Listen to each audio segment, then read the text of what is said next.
Hi, this is Sherry Nelson, and you're listening to the FSF Popcast, your home for the all-nerdy, no-dirty interviews with people in our sci-fi and pop culture world.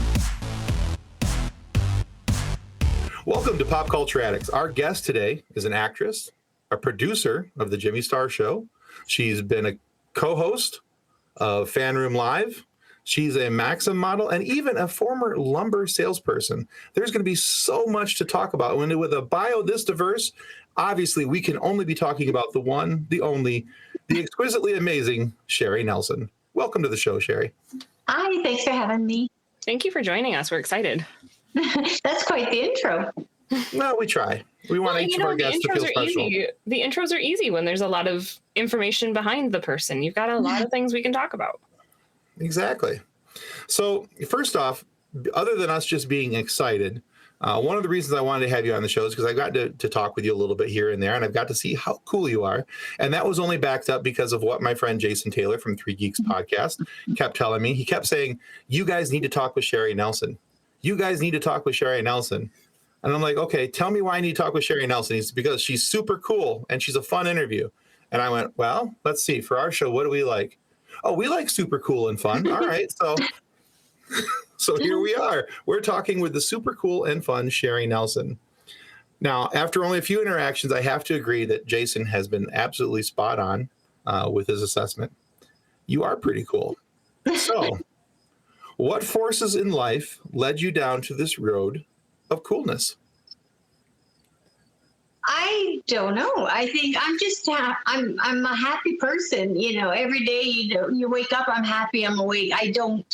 I'm not a victim girl. You know, some people seek problems, I think, or I'm excited to try new things and do as much as I can. But God bless Jason. I adore him, and I really had a good time on his show. And I remember a friend of mine goes, I watched your show. What happened to your shirt? I said, what? And I had it buttoned up, and almost a quarter of the way through, and I must got real excited because it popped. And then I thought, oh. So I said to Jason, I go, I'm so sorry. I'm embarrassed that happened. And they go, we never noticed. But do you want to come back? But and then what an honor it was to meet you two as well at the benefit podcast-a-thon. So. No, all good things seem to be coming from streaming and podcasting, and the level of intelligence and integrity behind these various shows, you know, that have really accelerated during COVID, I think is a really great opportunity for the public to tap into. I agree. There's a lot of shows that did start because people were, looking for something to do during that lost year of 2020 and looking for something to do and keep themselves sane. And, that's one of the things that helped keep my sanity, I'll be honest with you, is during 2020, having this format to be able to reach out and talk to people on, of course, I host 2 other shows focused on Forward, and Kathleen and I host together, along with our buddy Nick, Funny Science Fiction Podcast. So it gives us an opportunity to talk with people from all walks and talks, and it's been really kind of a neat travel for us. And I'm sure that some of the things that we've already mentioned, like the FanRoom Live experience that you help co-host, I'm sure has some of that same feeling for you. Oh, definitely. I'm in a small town in Canada, in the southeast corner of British Columbia, and everybody knows everybody, and we've all heard the music on the radio. We've all seen them in movies and television, and here I am speaking to them, and I get terribly nervous and beforehand because I just really want them to know I appreciate them, but also I appreciate the audience. So I never want to waste anyone's time, but now when I hear the music of, say, Kenny Aronoff in John Cougar, it sounds different to me, and I just, it's like I've won the lottery. I cannot believe that I'm sitting here most of the time, or now I can't believe people would want to talk to me, but it's amazing. And, when you, like our show FanRoom Live, you're a fan, but when you meet them, they always exceed your expectations. And Tim, when we met Joey Belladonna the other day, right, and his wife, and no, podcasts, I love that people don't shoo them away. They're not they are taken seriously now, and I And I'm happy to be a part of this type of platform. That's awesome. And I do appreciate too that podcasting has become its own form of media. It's coming out there. It's becoming a bigger thing. And along with like YouTube, that YouTube has really expanded for podcasts as well, that we can do videos, we can do YouTube videos, we can do YouTube live, and we can share our experiences with the world that way. Well, and Kathleen, that was one of the greatest aspects when I used to sell lumber, because we were 40 miles north of the Montana border. And so probably about 80% of our inventory went across the border to the U.S. consumer. And I got to talk to people a lot before Zoom, so it was always on the phone. But I got to speak to people in Florida, in Tennessee, in Texas. And you, like you said, you get different perspectives throughout the states. And the fun thing is, when Super Bowl's on and, you got someone from Tampa versus somebody in Ohio or something, and getting their perspective of why they won or didn't win. And it's just amazing that the world has gotten smaller because of podcasting, but we can connect. And I think you're both in Michigan, right? We are. Yep. Yeah. So you already mentioned being in the lumber trade, but you made the jump from the lumber trade to modeling and then becoming a celebrity in your own right. So how severe was that culture shock for you, where you grew up, you said that it's a small town, is it like 85 people, something like that from my research? It's a very small town, but you go from that to then being on the red carpet for Sue Wong's Oscar Night Academy Gala. Like, how did you deal with that culture shock? Well, I guess one of the benefits for me is that COVID is almost like a blanket or a cocoon in this. I'm out there, but I'm still kind of locked down. And even in lumber, I was always a lot more stronger on the phone than I was face to face. But I never, ever anticipated being in this industry. My family had sold our lumber company in April of 2018. And I was touring the United States looking for lumber trading jobs. And I had decided that I was going to open my own lumber firm down in the United States just because of the consumption level and things like that. Mm-hmm. And then when I entered the Maxim contest, I just thought I'd enter it just to say, when I'm 80, I did that. I never anticipated it going as far as it did, because you don't want to live with regrets of I should have, could have, maybe. So it kind of is a shock, and I don't think anybody knows me or anything, but I'm learning a lot. And like I said, I can't believe that I get to speak to people. Yesterday, I was actually trying to connect with people for friends of mine going to, when you're kind of on house arrest, it seems like sometimes. So I'm trying to do as much as I can. So I've been trying to help with friends going to New York, getting them on shows. And here I have an email for somebody at NBC Universal I never thought I'd have. So, but no, I never expected it. And I know 15 minutes of fame is the capacity, and I'm appreciating it as much as I can. And I just don't want to do any missteps, because I'm on your show. I don't want you guys going, delete that segment. I don't think that's going to be a concern. I don't think so. Oh, you never know. I get comfortable. Well, there's always that. But I think, for the most part, I think you get to a portion or station in your life where you start to understand who and what you are, and you act accordingly, no matter the circumstances. And I think that who you are speaks volumes for how you're going to act in other circumstances. So I have great faith in you that's not going to be a concern. So, well, I greatly respect authority. I don't like to be told what to do all the time, but I have my father, I have Jimmy and Eileen, I have you now, I've got Jason. I just want to do the best I can and add value to shows because they've invested in me. And, God bless Jason, he invested in me to convince you to bring me on your show. So it's people like that I work extra hard for. It's not a selfish thing. I just really want them to go, okay, that wasn't a waste of time. I understand that. I appreciate that. All right. Yeah, Jason's a pretty good dude. His Jean-Claude Van Damme romance affection aside, we'll talk about that later. He's going to watch this episode and he's going to think we like him. Yeah, I'm getting worried about that myself, but no, he's a good dude. So, all right, let's talk about lumber sales. Now, I used to work for a construction supply company. I spent 15 years selling doors, commercial grade hardware, door frames, bathroom partitions, accessories, all that type of stuff. So for me, I'm used to working with lumber yards and talking to people, talking about swing of doors and size of door and all these different things. But let's play a game, the game of tell me 3 things.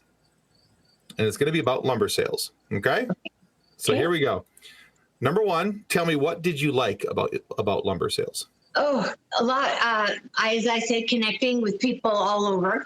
Number 2, it was an adrenaline for me. It was like a cardio for my mind and my heart because the market was so volatile. And well, everyone knows this past year, it was extremely volatile. So it was ever evolving, ever changing. And I learned a lot. And so it was like, the stock market, but commodity. Mm-hmm. I get that. I always liked the thrill of the hunt is what I called it, when he was trying to get a sale and seeing it down, and you get that moment of, yes. All right. So number 2, what wasn't your favorite thing? A down market, probably. A down market. When the phone rang, you're gonna get beat up. So yeah, a falling market was never a fun thing. All right. My least favorite thing was dealing with architects. Never liked them. There was maybe one that I liked, but most of them, not really. All right. So what would you prefer, an architect or a building inspector? Oof. Who's the lesser of the 2 evils? The building inspector, honestly, because I always had more fortune with the building inspectors because, frankly, most of my stuff that I was doing, the building inspector and I really rarely ever talked. So for me, that I was selling the stuff, somebody else was installing it. So if they didn't install it properly, that typically wasn't my fault. So for me, building inspector, yeah, he's not a bad guy, but the architect who drew it wrong or designed it wrong, yeah, I didn't like him. But anyway. All right. And so number 3, tell us something about lumber sales that the average person wouldn't most likely know. Lumber sales, it's the foundation of a healthy economy. So this applies particularly if you're in a more rural area where you see the highway and trains. If you see a lot of lumber moving, that means that you've got a vivacious, a really healthy economy, whether it's a state or a city. So a lot of lumber moving is the healthy economy. Well, that's a pretty good sign that they just cleared a whole field over by my house. So what was your favorite species to work with? Honestly, I liked oak. Oh, you're a hardwood guy. See, I was softwood. I liked oak because, I'm looked at it from durability. And men are probably going, what in the hell? That's okay. We'll pretend it's just you and I talking for the moment. Kathleen. It's all right. This is good. Kathleen will catch up in a moment. No, I've done building. I'm good. I know you have. No, she's actually pretty handy with a hammer. And not just for chasing down John. But I have only ever split my finger open once with a hammer. There you go. Hammering's not easy. I respect the construction worker. Oh, I was running electrical wires in a basement and using the hammer to put the wire nail up and hit the side of my finger and split my nail in half. Yeah. That's not a good day. You never know how strong you are until you pick up a hammer. Oh yeah. That's right. But yeah, I always preferred the oak because now I looked at it from a durability standpoint. If I was selling an oak door, chances are the oak door was going to last longer because it was a hardwood and a thicker veneer, and it was going to be easier to maintain. A birch door was going to, a softer wood. It wasn't going to last as long. Probably going to get nicked up and dirty a little easier. So, yeah. We did, so most of our wood was for construction, but the doors that they've designed these days are phenomenal. Oh yeah. Like, talk about the entry with, that like the oak or the nice stain and the glass in it. It's like cathedral entry almost. It's beautiful. Yeah, they've come a long way in door design, especially for residential. some of the stuff that they're doing. You know, the curve. I always really like the curved top doors, and you know, then you have these intricate glass and panel designs inside of them. Really cool. Yeah, there was actually one that we were looking at as a front door at, I think it was Home Depot had it, that it looked like an old dungeon door. Like it had, that's cool. It had like hack marks in it. Oh, it really? was really nifty. It was really cool. Like had the little, like the barred trap door in the middle of it. A friend of mine, I remember they were renovating a house, and it's a neat conversation piece if you've got the room. I don't know if a church, something had happened, but they had acquired one of the doors. It was a double door, and they made that as their table. They put glass over it. So oh, cool. I don't know if that would bring good things to your home, but who knows? Yeah. And by the way, Home Depot, we're open for sponsorship. Anyway, okay, moving on. So as I don't have as much. Are you able to say who you worked with?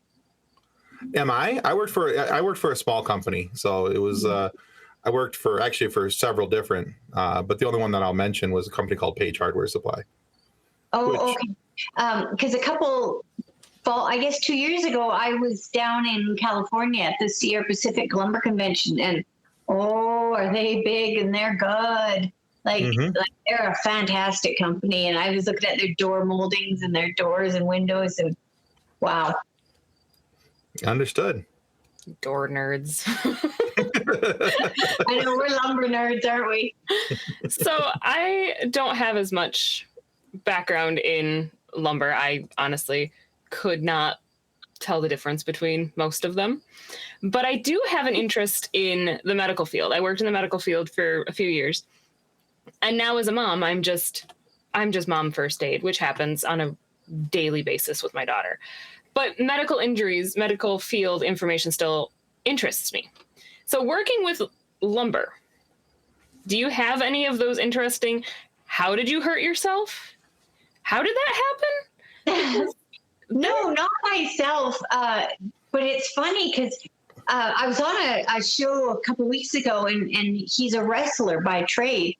And he was asking about injuries and things like that. And I said, well, the worst was the loggers. If, they fall a tree and a tree butts them. And one of our guys was injured badly, and his leg broke in 3 places. And he's a big man. Like you envision a lumberjack, and they're big, strong men. And it took them about an hour and a half to come down the mountain. So with a shattered leg like that, and talk about the pain. But it was fun because he goes, it's one of their wrestler friends, they would throw a log over their shoulder, and that's how they would train and work out. And I said, well, you call it wrestling in British Columbia, we call it logger sport. So yeah, a lot of big men up there. I remember ESPN had the lumberjack competitions on for a while, which was a lot of fun to watch. Yeah. Well, one of the fun things is when my great-grandfather started our lumber company, we would take the timber from the top of the mountain, and they would put it down the river. And then as winter approached, it would freeze. So a lot of the workers were from Minnesota. And so when the log jam happened and froze, they would go home, and then they'd come back in the spring. If you watch those logger sports, a lot of the winners are from the Minnesota area. That is true. They grow big there. So recently, Sherry, I was able to be involved. We were talking about this a little bit pre-show, and I was able to be involved in a FanRoom live experience that you guys recently had with Joey Belladonna from the thrash metal band Anthrax, which is one of the 4 horsemen of thrash metal. For those of you who are wondering what the 4 horsemen of thrash metal are, that of course is Metallica, Megadeth, Slayer, and Anthrax. They are the 4 horsemen of that. So for me, growing up being a metal fan and liking heavy metal music, it was very cool to be able to have that one-on-one interaction and in the FanRoom live experience, and to find out that Joey was just really a down-to-earth, cool dude. And I felt like he really wanted to get to know his fans. And so for me, it was a very unique experience. So thank you to everybody at FanRoom for putting that together, and for helping me know that was actually coming up, and so I could be a part of it. I was really excited to be a part of it. But my question for I you, was so happy because we could see who's coming on, and I could see you coming, and I was really excited. But I hadn't realized you knew my co-host, Stacey Toy, so it was a double whammy. yeah, it was. Yeah, it was really cool to see Stacey on there, and she was so happy, and that was a lot of fun. But my question is how did you get involved with FanRoom Live, and why do you recommend that people tune into FanRoom Live, not only just to watch it when the show comes on YouTube, but also when, to pay attention, to get tickets and buy into the experience? Well, I met Jeff Krause, one of the founders of the show. It's actually Jeff Krause and Cedric the Entertainer. It's their brainchild. And I met Jeff Krause through a mutual friend, Eileen Shapiro, and they were looking for another co-host. So one evening when Leland Sklar was coming on, they did a test drive with me, and I enjoyed it, and thankfully I'm still there. The reason why I can't say enough about the show, it's the epitome of professionalism, and it's something that you create a memory for yourself. We talk here, but you actually get to have a one-on-one with your person that you admire, and they black us out. It's intimate, and then you'll get a copy of that for yourself.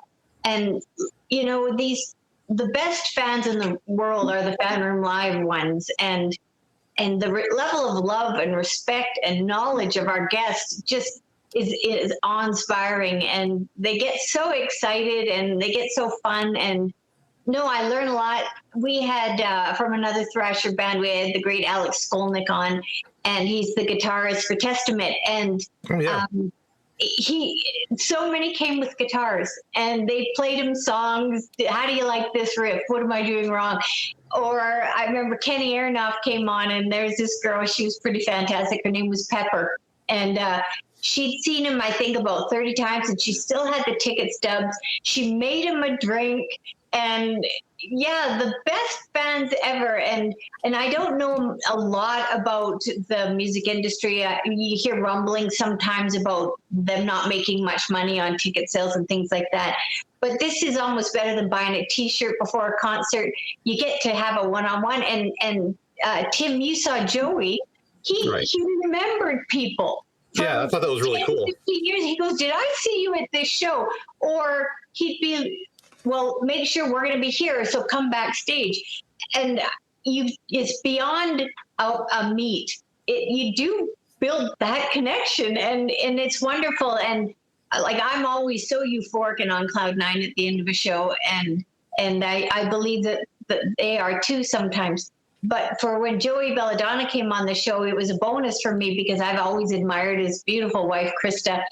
And I remember when he came on, it was Krista there. She goes, I'm here. I'm like, oh, come on. And she did. And so it was wonderful getting two perspectives, because Kathleen, I'm always curious with a singer, what is their greatest song? And this was the first time that I actually had a loved one or a wife of a superstar like that. And I remember asking Krista, what gives her the shivers? And I don't know if you remember, Tim, and she said, when Joey sings the national anthem, and I got shivers thinking about, and they had him in Sturgis just a few weeks ago, and he sang it there with the military, and the sun was setting. And as he was singing and reaching those notes, the sun was getting more emboldened and redder and redder. And then when it was over, they just revved up their motorcycles and with pride. And I'm a Canadian, and Canadians always admire the patriotism in the United States. And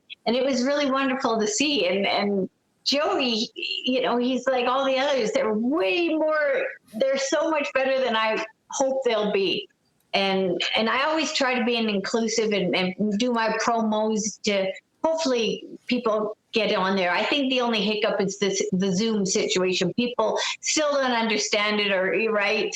So hopefully in time, but and FanRoom's been so good to me. I got to pick my first guest, and I picked Wade Jennings, and he's the grandson of Waylon Jennings. And And I never thought I'd hear that voice again. And I had my phone down and I was playing something and all like videos, you know how they'll go to the next one. And all of a sudden I go, oh, Waylon Jennings songs. This is great. And I thought, sounds a little different. And like one of the guests on our show, Linda Evgen, she's out of Nashville. She goes, I knew your granddaddy. She goes, but you've got something special. And he does.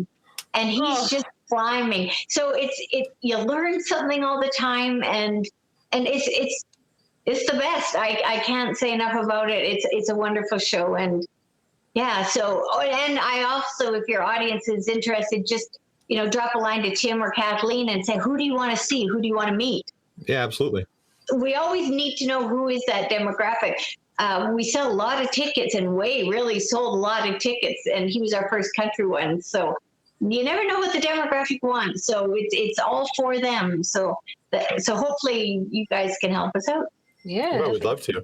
And one of the cool things I just want to add on to that, one of the cool things about talking with Joey. So I was wearing one of my Detroit hats because we're from Michigan, and I'm a huge Detroit Tigers, and well, not so much anymore. I don't really pay attention to baseball anymore, but hockey. I'm a huge hockey fan. Red Wings, but so I had my Detroit Red Wings St. Patrick's Day hat on, and we started talking about that, and he's from Minnesota. He's a Vikings fan anyway. And we started talking about football. And we were talking about the difference between, the NFC North and who was going to do good. And what did I think the Vikings' chances were versus the Lions' chances. And, with a new coach and all this stuff. And I'm sitting here talking with the lead singer of one of the all-time biggest thrash metal bands about football. And I'm like, how cool is this? This is, out of all the things I could have talked with Joey Belladonna about, I got to talk to him about football. And to me, that was a really cool experience because, although I like their music and I've been a fan of their music, and there's a couple songs that, that I when I think of Anthrax, somebody says, well, what song of theirs do you like? I have a couple that come to mind right away. But I will always, till the day that I die, I'll be able to say, yeah, I talked with Joey Belladonna about football. Yeah. Well, and like I said, it's going to sound totally different on the radio if it ever comes up. You're like, it sounds different, the music to me. And it's amazing. And another side note is like we had CJ Ramon on from the Ramones. Yeah. And the demographic was heavy Russian, Scandinavian in the audience of fans. And really? With Testament, we had a lot from South America, Colombia, Peru, Venezuela, people buying tickets. And then you saw with Joey, a lot from Australia, a heavy presence of America. And it's all over the world. And when CJ Ramon was on, this was a Russian professor. He was a young boy to me in appearance. And he had some Russian vodka, and CJ had just come back from coaching his daughter, and they'd won their baseball championship. So he toasted Joey, and Joey toasted him back with a beer, and it's unbelievable. And so if anyone comes, just remember these things, because that will make you a standout, I think, to your hero. And that boy also, he's a literature president, and he said, "Oh, I have to tell you that War and Peace, that's not how it translates. It should have been War and Society." And I thought, okay, that changes everything. So yeah, you it put does. all these Trivial Pursuit anecdotes, or in my case, useless information for a cocktail party. But I can't. Yeah. No, Kathleen, I look forward to having you there one day. Definitely. I'm going to be looking into it after we're done. Like the whole idea is fascinating to me. It's a ton of fun, honestly. Yeah. Well, I think going forward, we're going to have a lot more shows doing these types of things, I think, more interactive. Yeah, it's a great concept because even this is the type of thing that can grow and continue on, even, post all this COVID crap that's, going on still, even in 2021. But, this is something that doesn't have to go away when COVID's over. Well, and it almost, it parallels the brick and mortar in the sense, shopping's online now heavier than going to the mall. Well, podcasting, I do mine on my telephone, on my, Android. And so you don't need the big studios anymore. So, it might be a cost savings. And like you said, you can do it anywhere. You can go anywhere and do it. Yep, exactly. So we recently, one of our shows that we have we just recorded is with Rebecca and Trish from 180 Sisterhood, which is a production company based out of Sault Ste. Marie, Ontario. Oh. And we actually ended up talking to them about poutine for like 20 minutes because poutine is awesome. Because poutine is delicious. So are there other Canadian foods or beverages that you think Americans should be more aware of? And Moosehead beer is an acceptable answer there because Moosehead is delicious. I didn't bring it. I had a case of it sitting beside me on the coffee hour show, and they said Moosehead beer because I didn't know what we were going to talk about. And I had Moosehead beer. Wayne Gretzky, our Canadian hero, he's got his own 99 whiskey. Yeah. Okay, so I sent these to our friend Eileen Hero. No, at Christmas time especially, there's Nanaimo bars and butter tarts. Mm-hmm. And whenever I send those to my friends in the United States, I always go, ooh, this is better than this. So it's a good one, easy recipe. So that better be a really good candy bar. Oh, that sounds delightful. I can't think of the name of the candy bar that we normally get when we go to the Toronto area. Caramel? It might be. It's kind of crunchy. It's like Crunchy bar. It might be Crunchy Bar. I don't know the name of it. I think it's in a red wrapper. Kit Kat? No, it's a Canadian. I don't know. I might be leading you down the primrose path here too. So I'll have to look it up. But see, and it's funny is we're so close to Canada that it's one of those growing up we went to Canada quite frequently, and Canadian food is my friend. I say the same about America. Your sour cream. Oh, I have a weakness, and I am a hillbilly because I love Jack in the Box. Ooh. In your restaurants, and I was just talking to a friend. They said, "Have you ever gone to Golden Corral?" No, but they say it's delicious. All right, so here they are. There's two of them actually, and they're pretty similar. One's called Coffee Crisp. Oh, my dad's favorite. Yeah, that is delightful. And then there's another one called Crispy Crunch. That one has the red wrapper. That's the one I was thinking of. Yeah, no, good pick. Up here at Dairy Queen, you get Crispy Crunch Blizzards or Coffee Crisp Blizzards and stuff, so they do ours. I remember when I was younger. Please. I remember when I was younger, the Babe Ruth bar, and we finally got it. Oh. See, and it's now I really want to go. I want to go to Dairy Queen for a coffee Blizzard. That sounds so good. Yeah, Canadian candies are nummy. What are there's another one that I used to get when I was little. They're kind of like M&Ms, but they're not. They're not M&M brand. Smarties. Yes. Oh, I remember Smarties. Those the Canadian Smarties though, because there's the American Smartie candy, but those are the little sugar pill ones. But the Canadian ones are like the chocolate crispy. Those things are so good. When you said Smarties, I was thinking of the American version then. No, the Canadian ones they're like M&Ms, but they're different. I remember when I was in lumber, a lot of my buyers were ex-professional athletes, football players with aches and pains.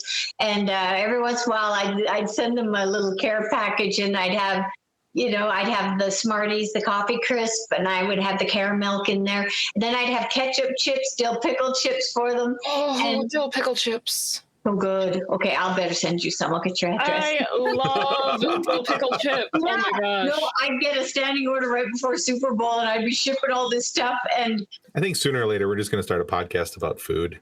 It's going to happen.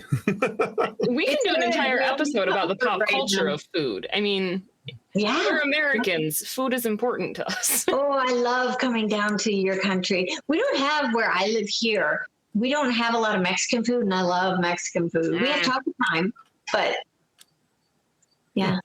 There's actually a Mexican restaurant in my hometown that is the absolute best. The owners are actually from Colombia. Best Mexican food I have ever had. Is it Mexican food or is it Colombian food? It's actually Mexican. Like the restaurant is called Mexican Connection. Okay. I'm just curious because there is a difference between There is, but the restaurant is called Mexican Connection. Interesting. If you're ever in Hastings, Michigan, check it out because it's to die for. Okay, I'm going there with you when I come to Michigan. Definitely. Good date. Deal. We'll make it happen. Tim's like, wait, I'm driving through Hastings. Exactly. I will happen to show up. It'll be great. All right. So, Sherry, let's talk about your recent published interview. So you had an opportunity, and I read it over the other day. I want to commend you. That was a really well-written interview with the former Playboy Playmate, Deborah Driggs. Now, from what I understand, this is your first published interview. Am I correct in that? No, I've done a few, and I was happy to do Deborah Driggs. No, when I come across people that I believe people should know about, I try to write about them, and I hope that it's respectful. And just for the fact that we grow up, right now we're in such a filtered, quick selfie, environment that I don't know that people look to role models anymore aside from the physicality. And Deborah Driggs is beyond beautiful, but she's got just a spirit of her where she works for what she's got that old school ethic where she knows what she wants. She works hard for it. If she stumbles, she figures out how to get back up and keep climbing that mountain. And I love that about people, because I don't like people that if they don't get it, they find an ulterior escape route of blaming somebody or making up a situation. Well, I didn't get it because like when I was touring in the United States to work at lumber trading places, I didn't get a few jobs, and I don't know why, but I want to know why so that I can improve on my skill set or oftentimes, and I don't ever begrudge anybody. I'm a Canadian. So, they're going to get asked, what can a Canadian do that an American can't? So, but I never begrudge a company for not hiring if that was the reason. And Deborah, I just love that she's constantly climbing up that mountain. It's inspiring, and she just does things to tweak to make herself a standout. She was cheerleading and dancing in Japan, and she picked up a bit of Japanese language, and then they started putting her into Japanese commercials. I just did a profile of Jackie Callan, the First Lady of Boxing, which is close to your home. And she's another one of those ladies that, like, she was on the show, and she was asked, did you know that you were going to break barriers as the first lady, as the first boxing coach, boxing manager? She goes, no, that never factored into it. I just really loved the sport, and I wanted to learn all that I could to be the best that I could be, to earn my right seat at the table with the other boxing coaches, managers. And I really believed in my boxer, so I really wanted them to win. And just that mindset that's selfless. She's doing it. The selfish part, I guess, is learning. But she didn't go in there demanding a position because she's female, and I don't see any in the gym. No, it was quiet, and you'll see in my article, she just did it her way, in the sense where she didn't ruffle feathers, she didn't lie, she didn't cheat. It was old school again, hard work, knowing what she wants, believing in somebody else, and trying to elevate them to a win, of which she did. And I'm proud that I got to meet that lady too. But I'm not completely relegated to females, and I have to make sure I start doing males, because I don't want to be, in that corner, because there's so many great people in this world that we need to put the spotlight on instead of, Instagood or things like that. And no disrespect to that. But I know as a young girl, I always looked up to people and wanted to be, emulate strong women. So, or I was mostly actually would look at strong men. Like, I loved Jamie Dimon, and I was always in awe of how he raised to the level that he is in banking. And, but I think that's why I do it. I just want people to know they're in the presence of greatness. Yeah, there's a ton of stories out there, whether male or female. There's a ton of stories out there that are inspiring and that can help people see, what the path is to get to the next step with whatever they're trying to do and accomplish in life. One of the things I really appreciated about your article was because I think a lot of people that, and maybe this is just the perception that's given off because of the way Hollywood has presented it over the years, is that people who have been in that profession, who have gone, been a Playboy model or whatever, like they try to hold on to that, that 15, we referenced this earlier, that 15 minutes of fame. They try to hold on to that for everything that it's worth, and they claw and scrimp and save and whatever to try and make sure that they look like they did, 20, 30 years ago. But one of the things I appreciate about your interview with Deborah was that I don't think she's doing that. I don't think that she's trying to hold on to something that is not anymore, something that once was. Matter of fact, one of the quotes in the article was that from her is that aging gracefully is a full-time job, and how she's trying to take care of herself to just let things happen naturally, but still take care of herself. And I thought that was a really cool thing, to just be comfortable in her own skin and whatever that skin is as she ages. And I thought that was, I don't know why that struck me, but it just did. I just thought that was a really neat point for somebody who's been in the profession that she's been in to have that perception of things.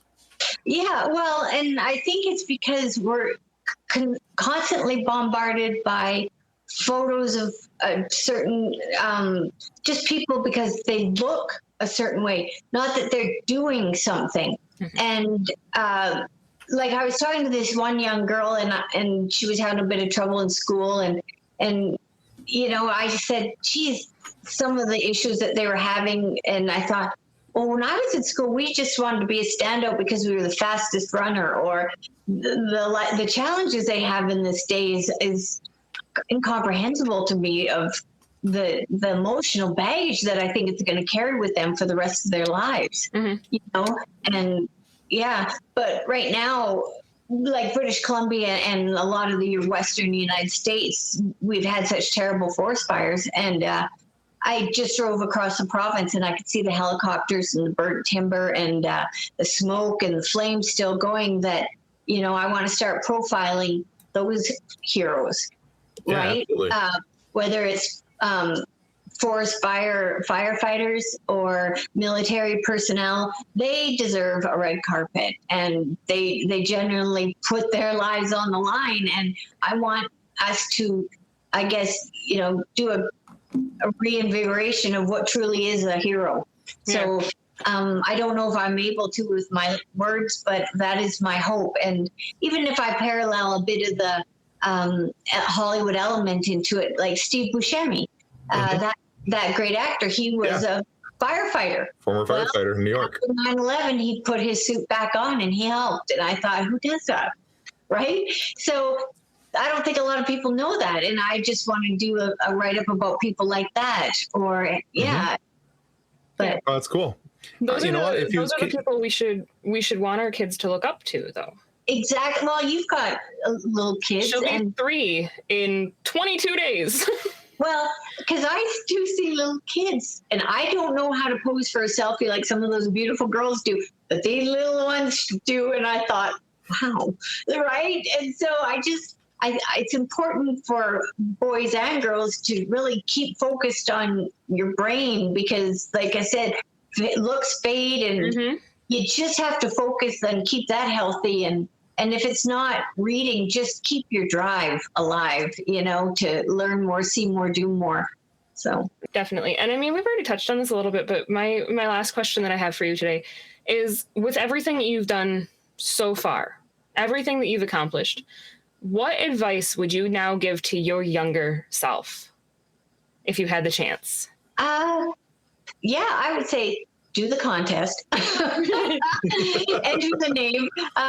But I think I would just say there's good things ahead, I guess. I'm not the most secure girl, and that's why I'm more comfortable promoting other people. So I don't know that, I don't think I can overcome that. But I just would just say, keep your eyes open, keep being thankful that you wake up every day. There's so much to learn and experience. And trust me, I know all of us around the world with COVID, we're just dying to get out of lockdown and see the world and do more when we can. Definitely. Absolutely. Definitely. So, Sherry, we have enjoyed having you on our show so much today. Where can our viewers and our listeners go to find out more about your work and what you've got coming? Well, I'm low-key, but I'm on Facebook, Sherry Nelson, Sherry, and I'm on Instagram and Twitter, XOXO Sherry XO. And again, if anybody has ideas for FanRoom, let Tim and Kathleen know, and hopefully we'll see you there. We are going to make sure that we put your Facebook and you said Instagram, right? Yeah. Mm-hmm. In our description so that our viewers can find you. And we will also link to FanRoom Live. Thank you. We also remind everybody that subscribing is the single most important thing that you can do to help us keep getting awesome guests like Sherry Nelson today, so we can have these fun and random conversations that kind of seem to go all over the place. But you know what? It's a ton of fun, and that's what makes this show great. Having great guests like this to have these conversations with. So please subscribe. It's going to help more than we can ever really tell you. And remember, kids, pop culture is happening all around you. It's going to influence every part of your life. So be sure to come back next week. We'll have your fix waiting right here for you on Pop Culture Addicts. Thanks again, Sherry. Goodbye, everyone. Thanks for joining us. Copyright 2023 FSF Podcast. Reference to any specific product or entity mentioned on this podcast does not constitute an endorsement or recommendation by FSF Podcast. The views expressed by the guests are their own, and their appearance on the program does not imply an endorsement of them or any entity they represent.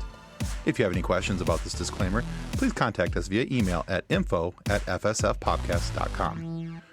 Original music by Jordan Michaels.